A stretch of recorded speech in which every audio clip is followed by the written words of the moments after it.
A Strange Painting, written by P. Bhanu. Long ago, there was a prince of Rajasthan who was very fond of art.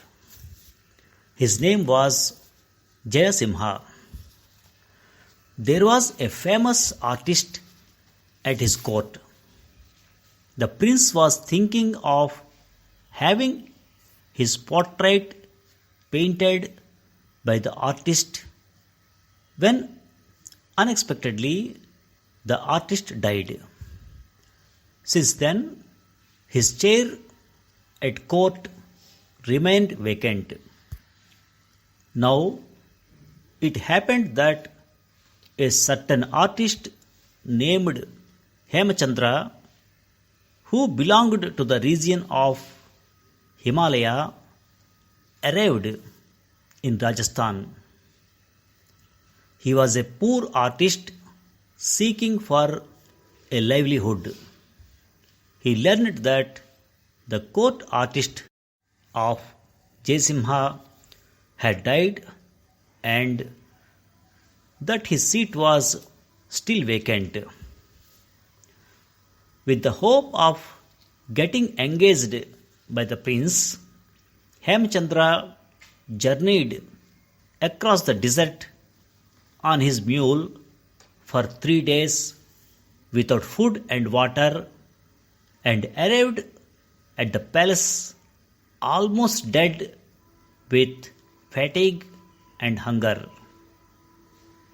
The gods would not at first let him enter the palace, but Hemchandra told them that he was going to see the prince with his paintings and that he was an artist and thus managed to enter the palace. The prince saw Hemchandra's work and liked it very much. He was surprised that such a good artist had to come all the way from the Himalayas in order to seek for a livelihood. I like your paintings, the prince said. What will you take for them? Sir, said the artist, I am hungry. Give me food first.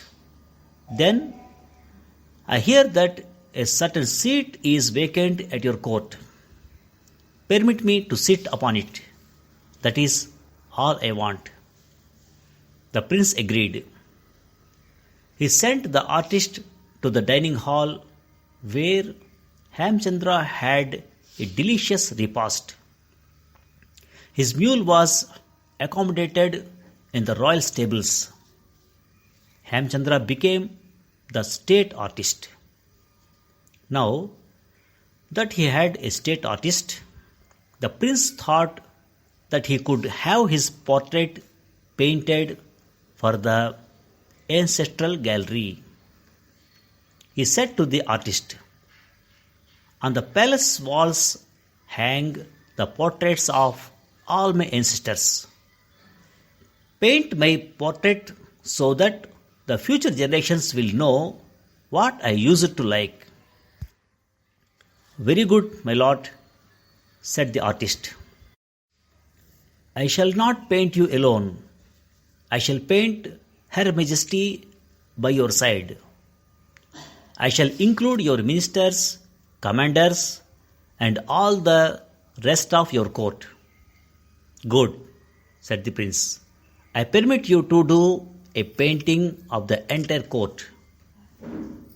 Among the courtiers, there were several ugly types.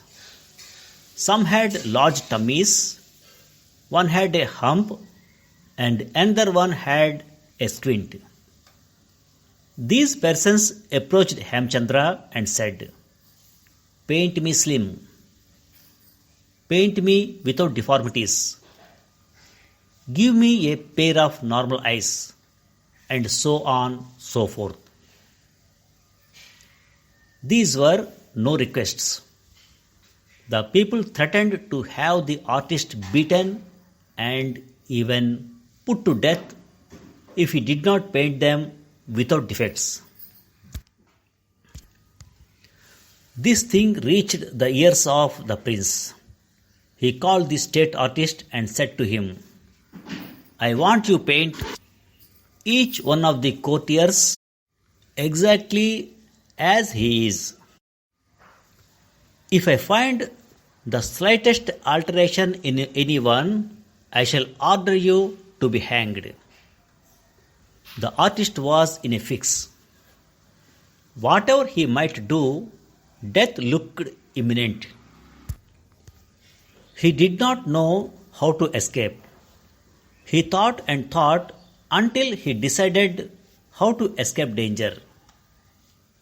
A particular wall was selected for doing the painting. The artist put up a curtain in front of the wall so that he could work behind it without anyone disturbing him. He got 3 men to help him with the job. He then began to while away his time eating and drinking along with his assistants. A month went by. The prince asked the artist how he was proceeding with the painting of the picture. My lord, said the artist, I am at it. It will be soon finished. After that, the prince asked the artist every week whether the picture was getting completed. And each time, Hemchandra replied that it was almost finished. 3 months went by and the picture was still not finished. The prince got angry. Finish the picture within a week, he said to the artist, or you will be severely punished. But, my lord, said the artist, the picture has been finished.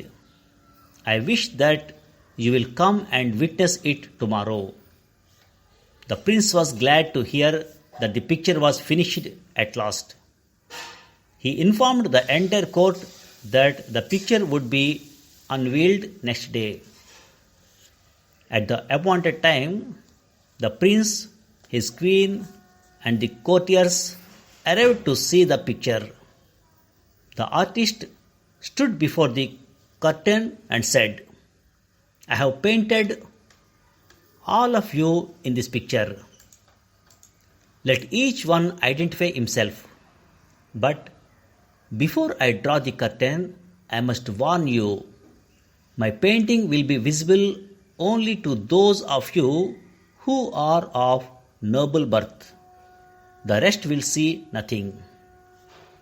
Then he pulled the curtain aside. There was no picture at all on the wall.